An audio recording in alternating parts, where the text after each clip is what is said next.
മനുഷ്യന്റെ ഹൃദയം പോകുന്നു, അങ്ങനെ ആയി പോകുന്നു, ഒരു നന്മയും കിട്ടണില്ല. എന്താ ഇപ്പൊ മനുഷ്യൻ ഇങ്ങനെ ആയിപ്പോയെ? അള്ളാന്റെ ഖുർആൻ പറഞ്ഞല്ലോ, വൽഹും അദല്ല്, മനുഷ്യൻ അതപ്പതിച്ച നാൽക്കാലികളെക്കാളും കഷ്ടമായി പോകുന്നു. അങ്ങനെ തന്നെ എന്റെ പ്രിയപ്പെട്ടവരെ, മനുഷ്യന്റെ ഹൃദയം ഇങ്ങനെ കരിങ്കല്ല് പോലെയാകാൻ അതിന്റെ കാരണം എന്തെന്നറിയുമോ? മഹാനായ ഇമാം റാസി തങ്ങൾ തന്റെ തഫ്സീറിൽ ഒരു ചരിത്രം പറയുന്നുണ്ട്. മഹാനവറുകൾ അവിടെ നിന്നൊരു ചരിത്രം പറയുകയാണ്.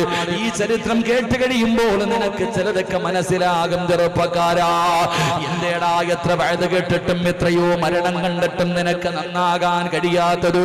പടച്ചവനെ, വീടിന്റെ അകത്ത് രോഗം പിടിച്ച് കിടക്കുന്ന നിന്റെ വാപ്പ ക്യാൻസർ രോഗിയാണ്, ട്യൂമറാണ്. അല്ലാഹുവേ, ഒരു വശം തളർന്നു കിടക്കുകയാണ്, കിഡ്നിയതാ തകർന്നു കിടക്കുന്ന വാപ്പ. ആ വാപ്പ എല്ലാ ദിവസവും ഹോസ്പിറ്റലിൽ കൊണ്ടുപോകുന്നത് നീയാണ്. പക്ഷേ ആ രോഗം പിടിച്ച് കിടക്കുന്ന വാപ്പയും വീടിന്റെ അകത്ത് സമയമാകുമ്പോ ഇരുന്ന് നിസ്കരിക്കുന്നത് കാണുന്നവരാ. എന്നാലും നിനക്ക് നിസ്കരിക്കാൻ തോന്നുന്നില്ല.